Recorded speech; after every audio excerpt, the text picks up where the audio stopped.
Good morning. Hello, welcome. Welcome to our Oak Hall Cafe. We're really glad you guys can all join us this morning. Hello to you as well if you're online watching. It's great to have you with us as well. Well, today at our Oak Hall Cafe, we've got a real special morning lined up. We have our guest today, Samara Levy, who is the author of this book here, Rebuilding the Ruins.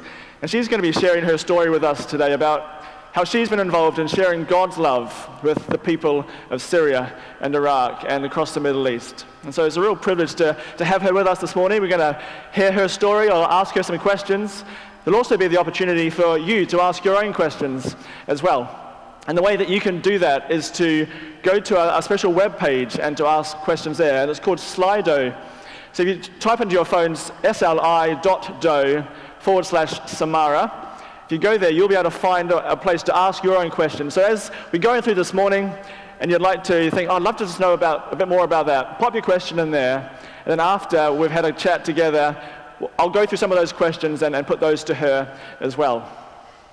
So it's a real privilege to be able to welcome her along this morning. And just before she comes up on stage, we've got a very short video just to give you a brief taster of what her work has been like out in Syria and to give you a feel for the sort of things and the sort of places that she's been, just to sort of whet our appetites for what we'll be talking about a bit later on. So hopefully the video will play for us now, giving us a short introduction to the work of Samara.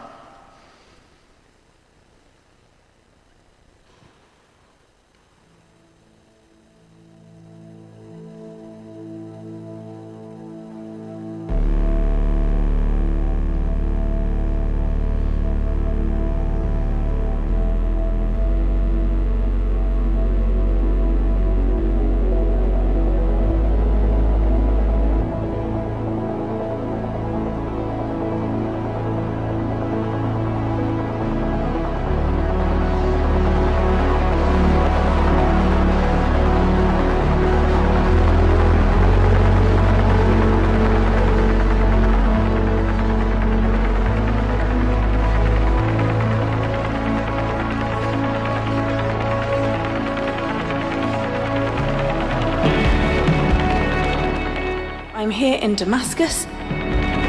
This is where 5 of our containers from the UK have just been unloaded.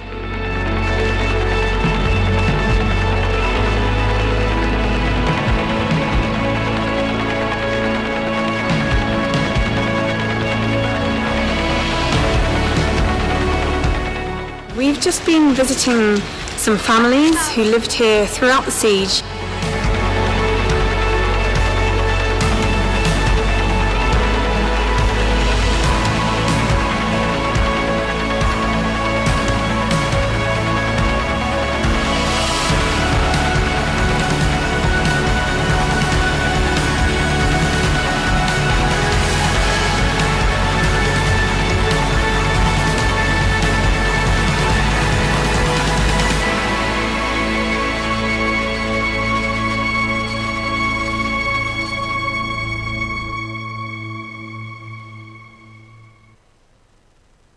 There we go. Can we please give a warm welcome to Samara as she joins us on the stage.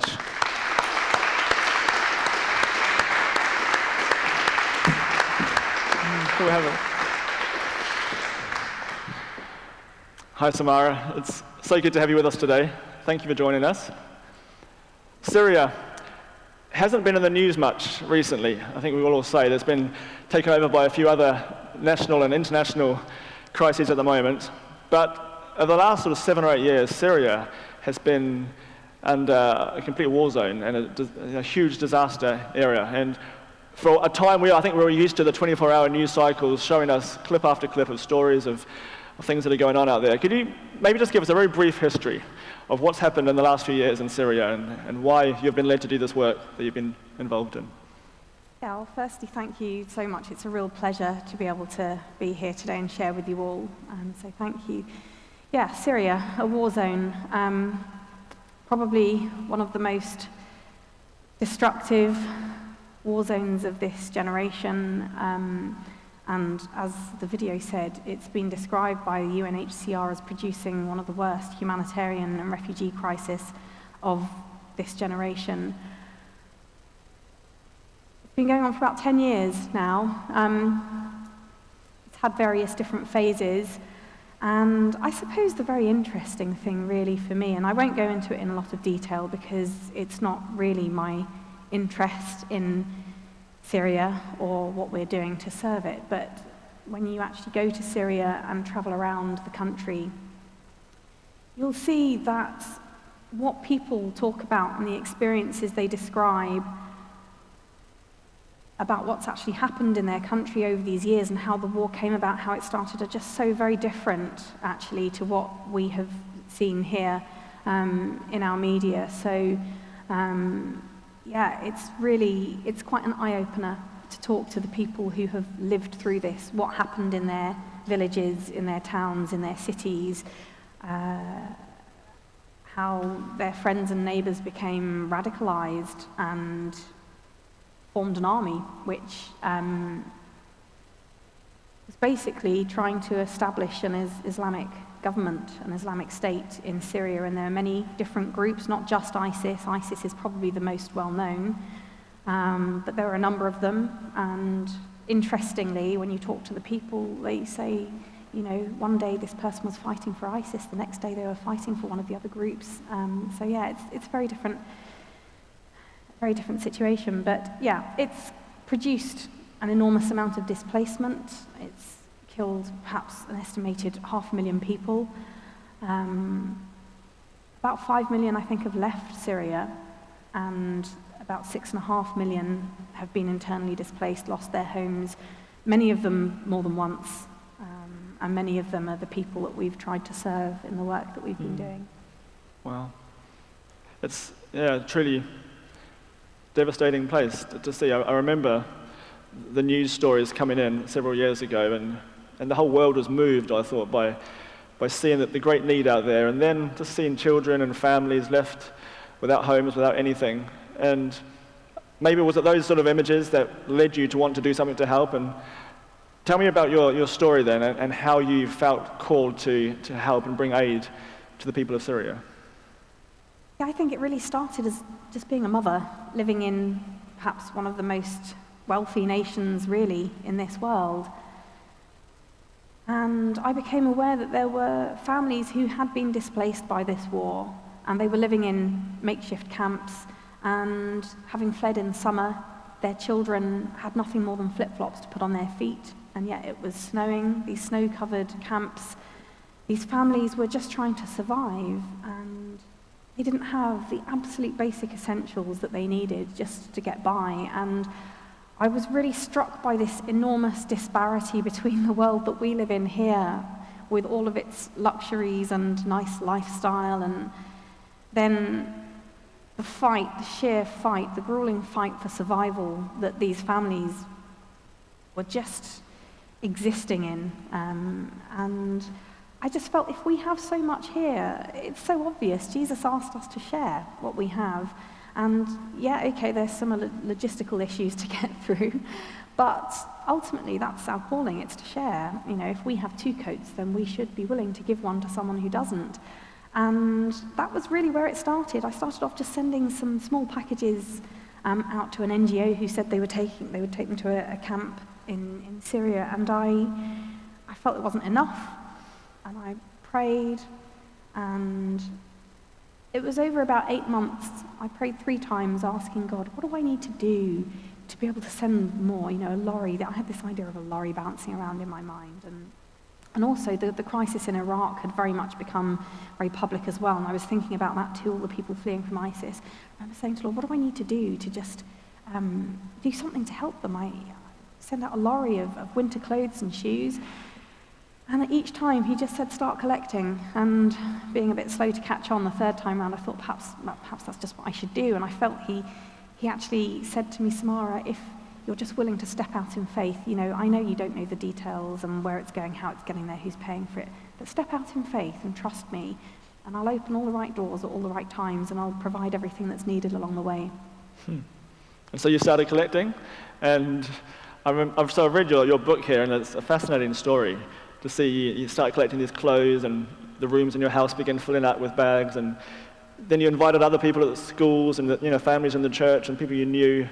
And I think because we saw all those pictures on the TV so often, and there was a real desire. We wanted to do something. We felt helpless, and we thought, okay, this is a great way that we can help. And we as a church actually started collecting for one of your later ones as well. But when you eventually got this big pile of clothes in your house, how did you actually get them? How did the story come about to get that first lorry load out to Syria?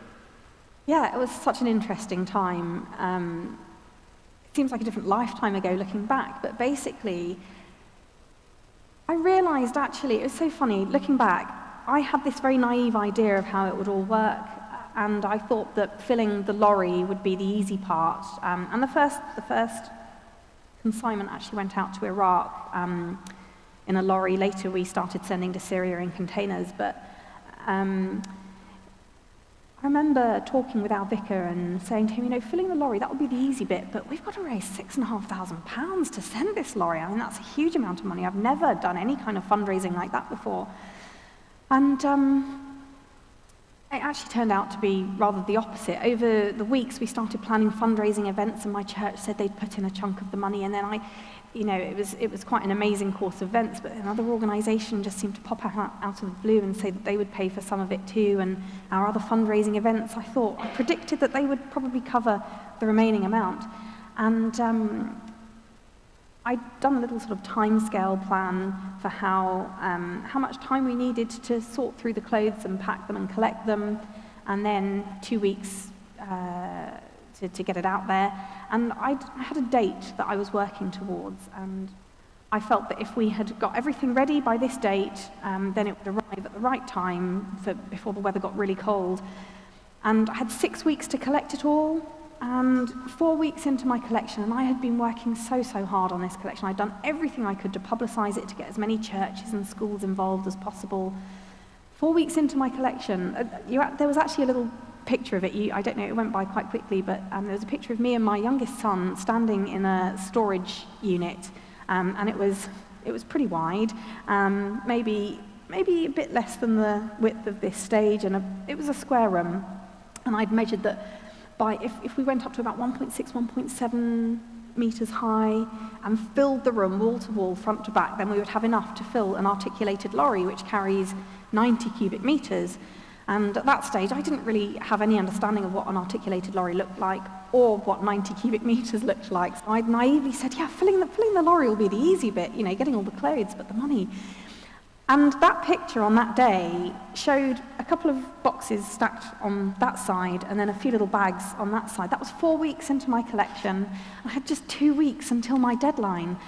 And I remember suddenly, it was like the penny dropped, and I stood there and I thought, oh my goodness, what am I doing? I have got no hope whatsoever of filling this room in 2 weeks. 4 weeks, and I've got somewhere between maybe 1 and 2 cubic meters, and I need 90. It's just not going to happen. It's impossible. And I remember standing there with my youngest son and this real sinking feeling, thinking, I have told everyone I'm doing this, and I don't know what I'm going to tell them. I don't know how I'm going to get through this. But I remember doing the only thing that I could think of doing, which was to just ask God for a miracle. And I remember standing there with my youngest son on one hip, and then I remember putting my hands on the boxes and just saying, Lord, if you can feed 5,000 people with 2 fish and 5 loaves of bread, then Lord, would you just fill this room with a flood of clothes? Would you just send a flood, a deluge of clothes? I just want to be overwhelmed by clothes. And it was really interesting what happened over the next 2 weeks, because suddenly my house, the storage unit, we were utterly flooded. What happened, in my mind, was the clothing equivalent of the feeding of the 5,000. I mean, I was drowning in clothes. We had to ask for another storage unit because there was so much stuff that we couldn't actually sort and pack things as well as store the boxes. My house was just completely overrun, and my husband had nowhere to sit and watch the TV in the evening. He was squeezing his way through the boxes. And one day, when we were literally floor to ceiling with bags in one room, boxes in the other room ready to go up to the unit, the corridors completely rammed, I remember one day my mum was there helping to look after my youngest son, who was not yet at nursery, and this big transit van turned up from the school outside the house, and I remember my mum's face saying, Samara, tell them to go away. There's just nowhere to store anything in this house anymore. So yeah, it was amazing. We actually sent off the lorry 2.5 weeks early, we raised an extra £1,000, and I had a whole room full of stuff left over, so it really was like the clothing equivalent of the feeding of the 5,000. That's fantastic. How many lorries have you sent out since then? We've sent 110 lorries and 40-foot shipping containers. Wow. So From that small beginning, that's just right. Incredible. And it's served about 500,000 people. Yeah. Wow. So that's one part of the story is you providing aid, but after some time you felt called to go out to Syria itself, which many people probably would have said that's a crazy idea. Why are you going into a war zone, perhaps somewhere where that's very dangerous, particularly for a Western person, particularly for a woman perhaps to go into? So what led you to go out there, and how was it when you first arrived in Syria? It was a really big decision. Especially as a mother. I mean, a mother going to a war zone that's got the highest rate of kidnappings and killings of humanitarian workers in the world, and also the highest number of attacks on healthcare in the world. It was an enormous decision, and it wasn't one that I took lightly. It was one I spent a long time praying about. And one day, I remember, I had talked to a lot of people about it who worked for other charities, and they'd all said, Samara, you don't need to go. You're a mother. People will understand why you don't go. But it just didn't sit right in my heart. And over time, we were starting to do more and more in Syria. We'd started to establish small field hospitals to care for not just the wounded, but the people living in those areas who were, when things got really bad in the war, people couldn't travel between cities because the roads were attacked by snipers and jihadists, and they couldn't travel, so they were maybe cut off from places where there were hospitals that they could have otherwise reached. So I started to feel that the stakes were higher, and actually there was a greater, more significant reason for me to go, just to show people there that we really care enough to put our money where our mouth is, to put our life where our mouth is, not just words, not just empty words, but to really go and stand with them. And I remember one day praying and saying to God, look, I am willing to go, and I'm willing to give up my life, if that's what it means, if that's what you want, but I don't want to do it on some crazy whim of mine, just because it seems like a good idea. I won't go until you tell me to go. And a few weeks later, I remember looking at these photos I'd been sent from an orphanage in Aleppo, and there was no glass in the windows. There were so many children crammed into one room, and there was nowhere for them to hang their clothes. All the clothes were hanging off the ends of the beds, and it was winter. It was one of the coldest winters they've had in Syria in living memory, and the thought of them living in these buildings, in these rooms with no windows, because the glass would get blown out with every bomb, so they stopped replacing the glass after a while. And I remember looking at these pictures, and I remember just feeling so emotional, as a mother, thinking, gosh, what if that was my child? What if that was my son? What if that was my daughter? And I remember feeling very emotional, and at that moment, I just felt as if God said, go to them. And I started talking to the team in Syria about it, and they said, okay, Samara, we'll do whatever it takes to get you here, but I need to be absolutely sure that you are coming, and I don't start doing all this work and then you change your mind. And I said, okay, I just need to talk to my husband. And a couple of years before, I had talked with him about possibly going to Iraq. And maybe this doesn't really mean anything to some of you here, but compared with Syria, Iraq was pretty safe. And he had not been impressed with the idea at the time and had been very clear about that. And I remember talking to my vicar and him saying, Samara, respect his wishes, and if he doesn't feel comfortable about you going, just my advice would be leave it. And I did leave it, and I took his advice. But 2 years on, as I said, the stakes had changed, and it just all felt a little bit different. I felt there was a much greater reason for me to go. And I remember praying and saying to God, look, I don't expect him to welcome the idea with open arms, but could you just touch his heart and just give him at least an acceptance about it?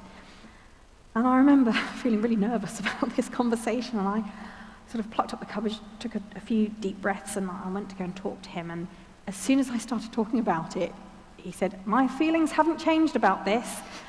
And I was like, okay, all right. And I just started talking to him. I said, look, what if that was our child out there? What if you and I were killed?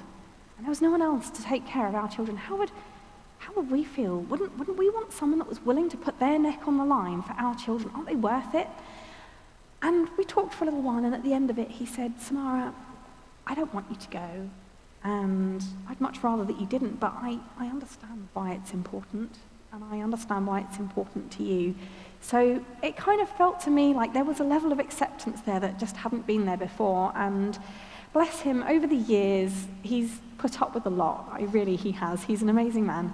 And over the years, he's become much more accepting of it, even to the point where he sort of says, oh, Samara, I'm just organising things. When are you next off to Syria? So it's much more, he's there now. He understands that it's part of my life. And yeah, so, I mean, even there were a couple of other little things that happened around that time as well, which for me felt very significant.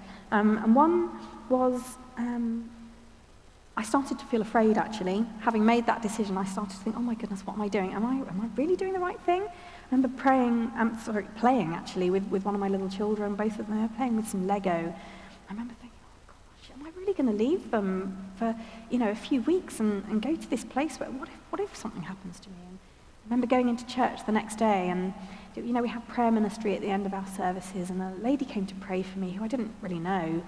And I didn't say a word. I didn't open my mouth as to why I wanted prayer, and she just started praying for me in the Holy Spirit, and then she said after a little while, I just feel God is saying to me, or saying to you, that yes, it's a dangerous place, but I will protect you and I will protect the team. It's not safe, but I'm safe.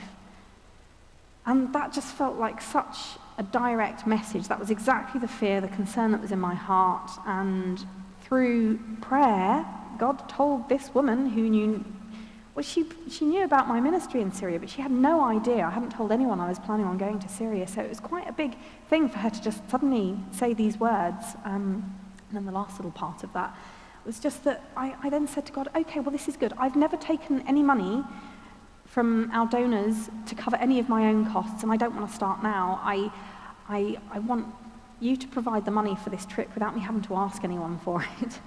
And I set up this little stewardship account, and I didn't expect anyone to see it. I put it right at the bottom of the support page so that people can see the donate to the charity first. And then about 10 days or so later, there was a payment of £1,100 coming through, and I thought, wow, that's real encouragement. So God told me to go. He told me he'd protect me, and then he provided the money for it. So I really felt it was very much covered by his grace.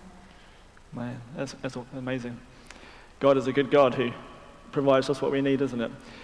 So, having read your book several times going through it, I really welled up actually at some of the stories you shared of the people you met in Syria, because even just on words on a page, just beginning to imagine the sort of things that you saw and hearing the stories of people's lives that have been utterly broken. What's it like being there? And maybe share a story of the sort of people you met out there and what they've been through in Syria. Yeah, there's something I'd like to say about Syria. It's not all broken and bad. It's a really beautiful place. It really is. Some parts of it are stunningly beautiful. And much of the community there is really beautiful too. And it is damaged and destroyed. But in terms of, I've met so many people. Over the years and the trips that I've probably met over 100 families at different times and in different places, all living in very different situations, some who are living in really great situations that we've met for other reasons, and then those who are the people that have lost their homes, lost their families, lost everything.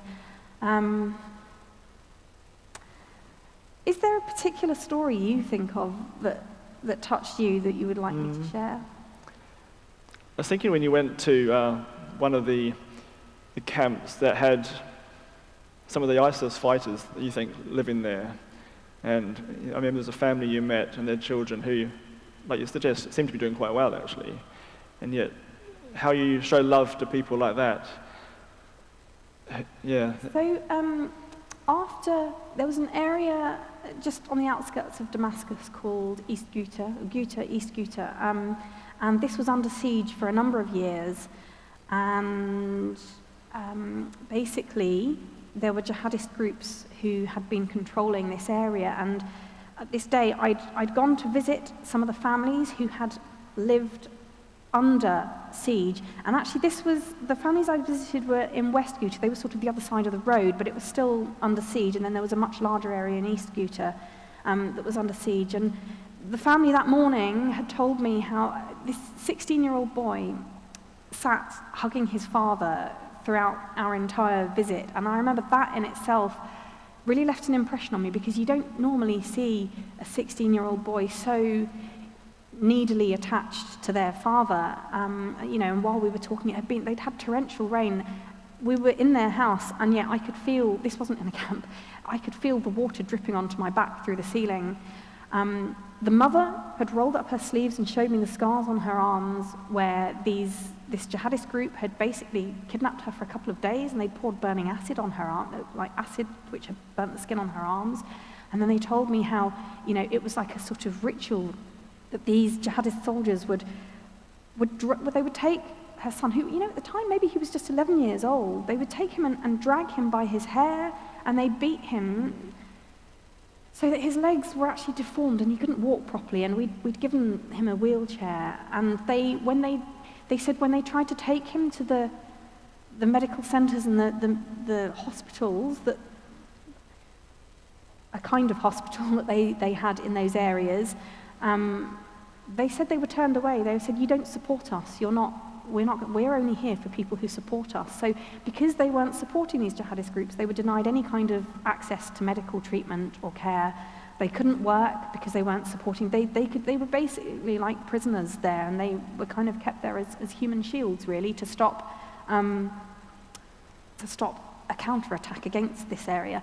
So this was the kind of this is just one example. I mean, I could tell you many that are far more disturbing. But this was what was happening in this area. And then we went in the afternoon to visit another camp, and this was a camp that we had distributed a significant amount of the aid that we had sent from the UK. And within these camps, they kind of went through, I suppose, a sorting process, and people that were deemed sort of lower risk were perhaps moved on to other camps.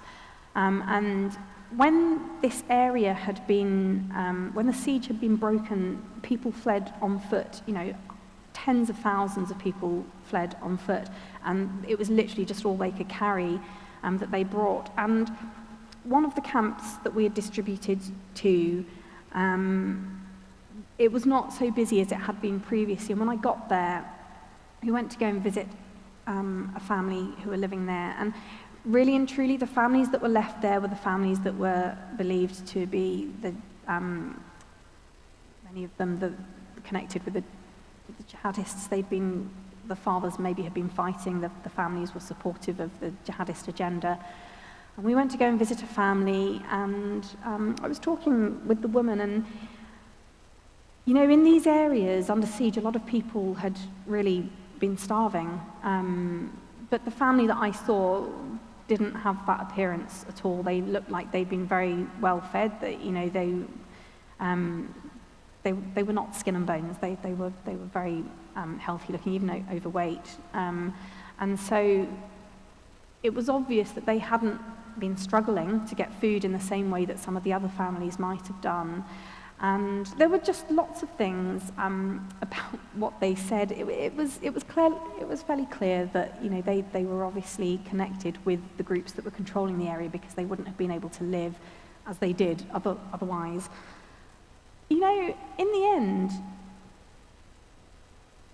it might feel hard for people to understand, but these families were as much the victims of this jihadist agenda as the people who suffered at their hands.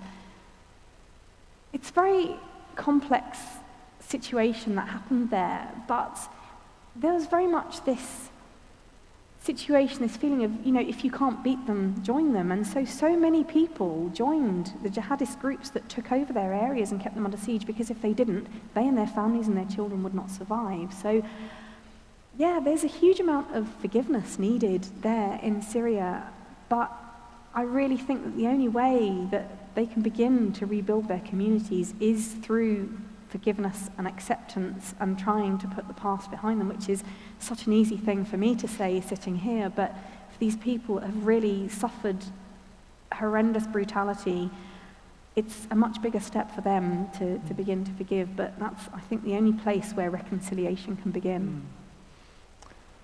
Samara, why do you do what you do? What is it that drives your passion to help the people of Syria? Well, that's a great question. In the end, it's love. It boils down to love. I have been so blessed in my life by the love of God, by the love of Jesus, and I know that it's my calling in life to do everything I can to share that with others. And these people really have such a special place in my heart now. Syria has such a special place in my heart. Over these years, I've really grown to love them. I've learnt so much about them, their culture, even the way Syrian Christians practice their faith, which, maybe for many that I've met, maybe there are some differences in the way we do things in our church and the way they do things in their churches, but that's a real beautiful thing to be able to learn about their way of doing things as well as sharing how we do things. So for me, it's about sharing love, and I just feel that we all have something to give.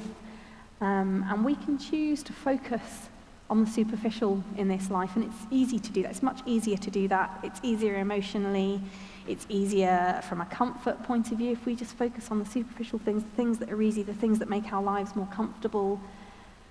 But I really feel, actually, that's not what Jesus asked us to do. He asked us to dig deeper. He challenged us to look further. And he challenged us to really love our neighbour and our enemy. So I guess that's what I'm trying to do in my own little way.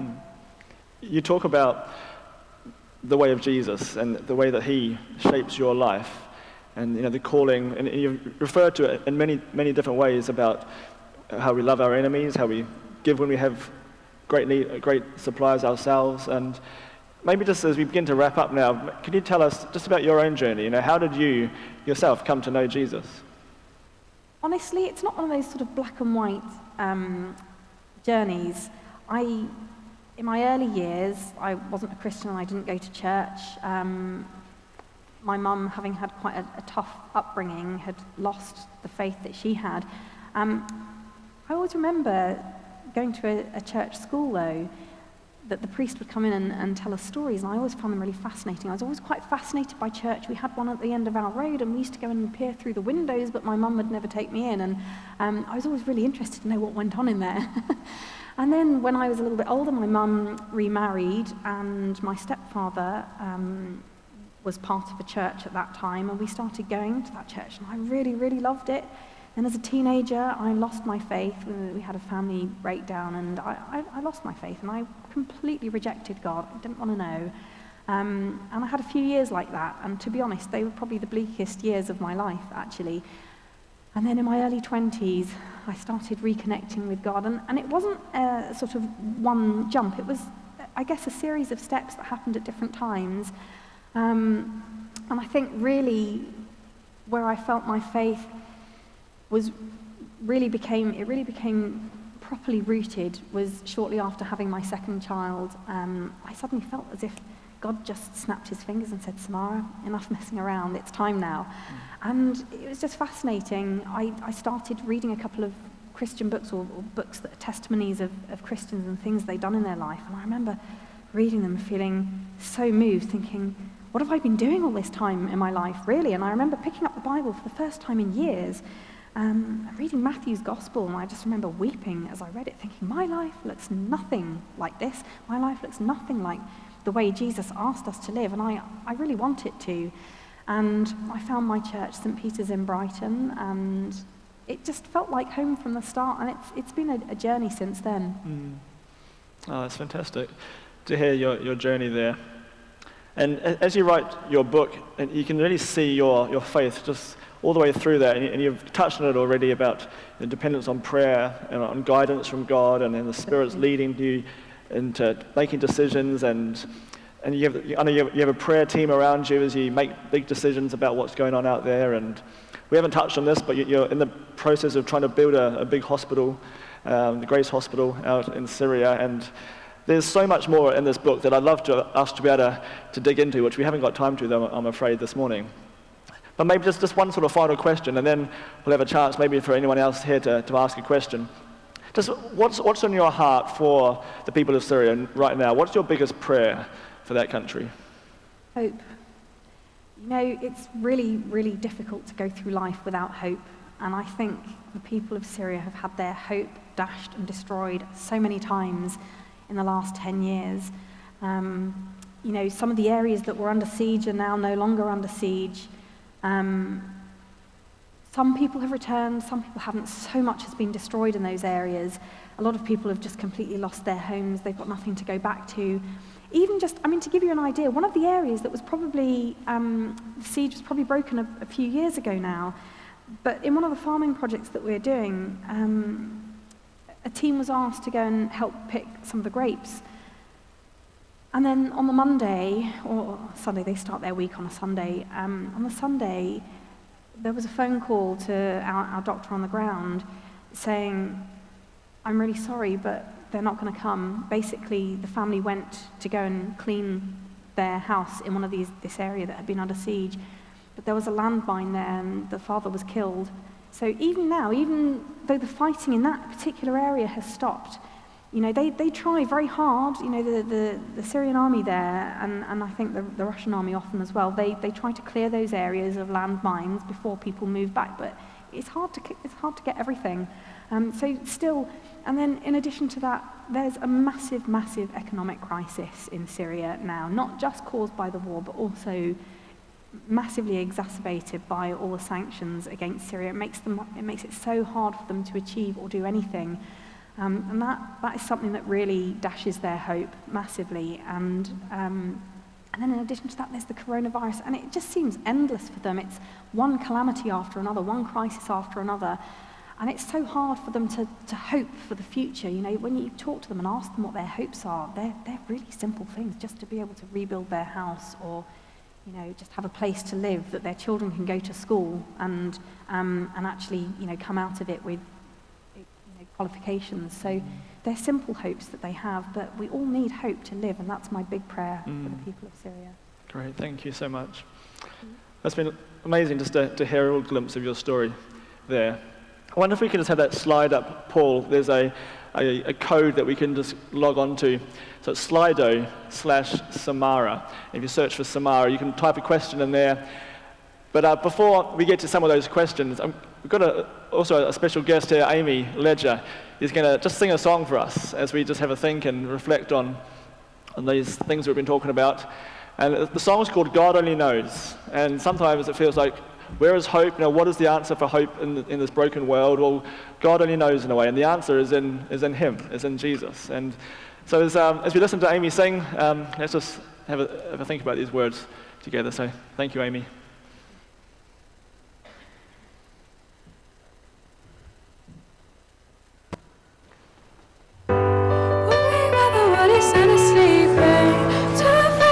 Show up while you're dreaming. Nobody sees you. Nobody will believe you. Every day you try to pick up all the pieces, all the memories that somehow never leave you. Nobody sees you. Nobody will believe you. God only knows what you've been through. God only knows what they say about you.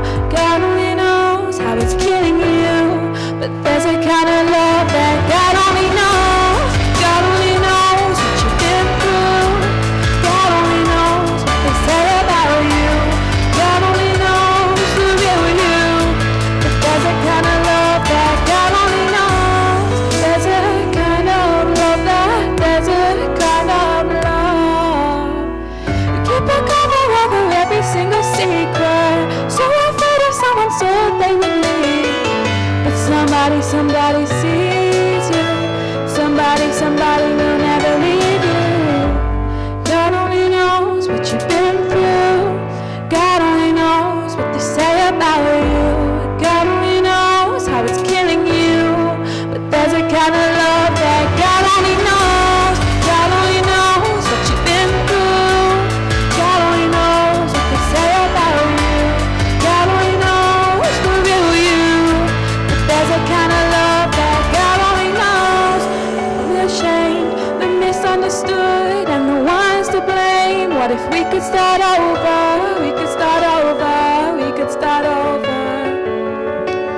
Oh, for the lonely, for the ashamed, the misunderstood, and the ones to blame. What if we could start over? We could start over.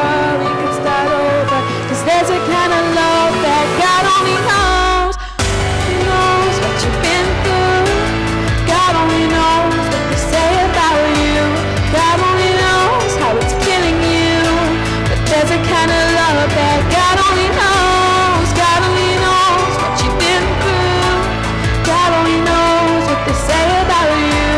God only knows the real you. But there's a kind of love that God only knows. There's a kind of love that, there's a kind of love. And he knows to find you.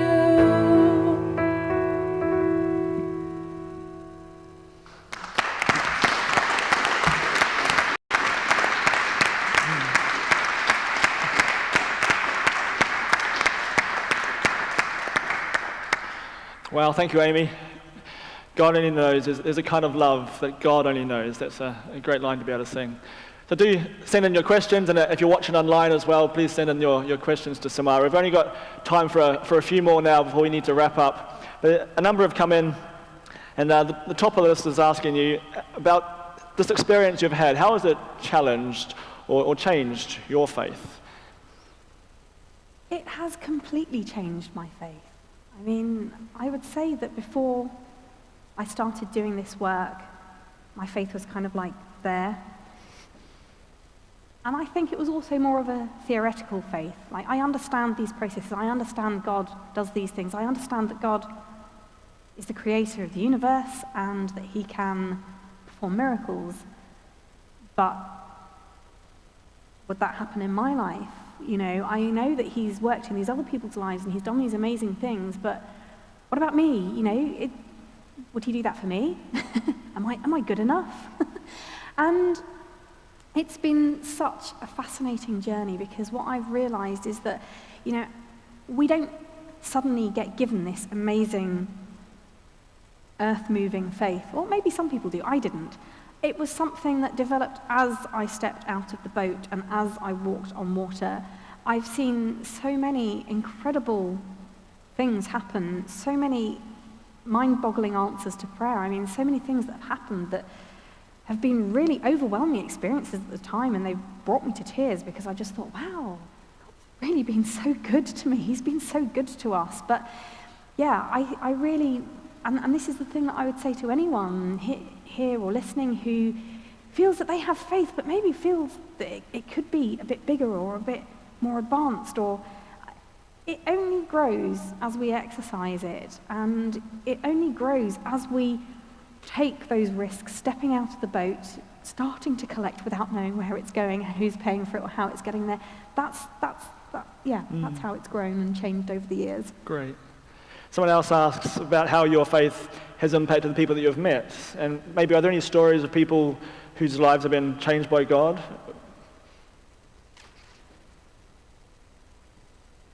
It's a really interesting one. I mean, I think one of the things that people often come to me and say, you know, it's this story and what God has done through your work has had a really massive impact on me and my faith. I don't really collect stories about them.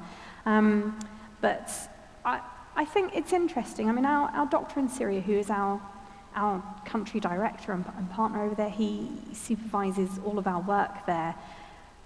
He's very much Christian and was raised as a Christian, but I think when we met, he was exhausted, utterly exhausted and bone-weary by all the hideous experiences that he had not only seen, but had to deal with hands-on. I mean, he was an intensive care and emergency care doctor. There was nothing that happened in that war that he didn't not only see with his eyes, but deal with. You know, he described there were some days that he had so much blood on his clothes, he didn't know which patch came from which patient he dealt with. I mean, you know, imagine that. He was in a really, really tough place, and together, as we've talked about faith, you know, in the beginning, well, we always talk a lot about faith, but I could see that he was very bruised at that time, and we began to talk a lot about other Christians and their journey in faith, other Bible passages. And, together our faith has grown. And I would say to you that he is one of the most faithful, strongest, most resilient Christians that you could ever meet in your life. I mean, I really feel he has a big mission and ministry in leadership in the time to come. So I'm really excited about that. And actually we've written his book and that's being published next year. So yeah, I'm really excited about that. In your book, actually, you do expand a bit more about just the way that this doctor grew in his faith. I think you say something how he just saw someone like even you and your faith leading you to do what you do, and how that inspired him and has helped him to deepen and grow in his own understanding of who God is and how he works. So that's quite encouraging just to see his faith grow, I think. It's neat.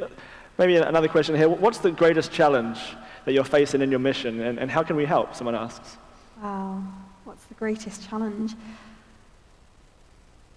There are just so many. Working in Syria, it is perhaps the hardest place in the world to work for so many reasons. It is really, really difficult. Every day presents us with a new challenge, or, we're again dealing with a chronic challenge that's been going on for a long time.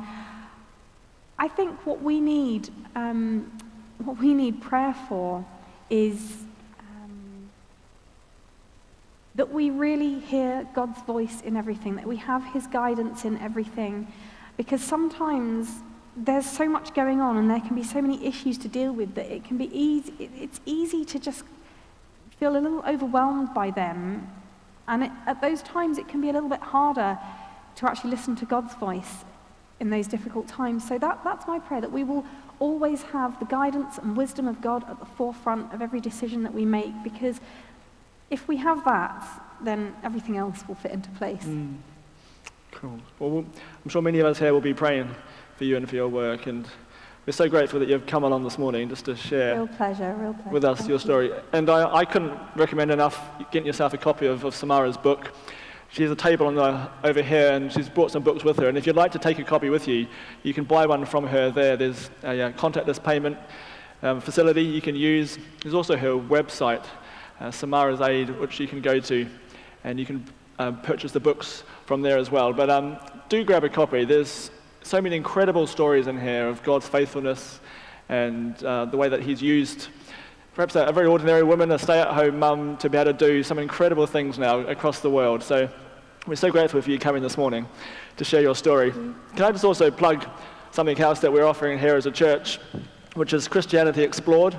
So we run a course here every term or so where we give anybody a chance to explore Christianity for themselves and to see what it is that inspires people like Samara to do what she does. What is it about the hope that we have as Christians? And we look through the Gospel of Mark, and there's a copy of it here if you'd like to take one with you as well.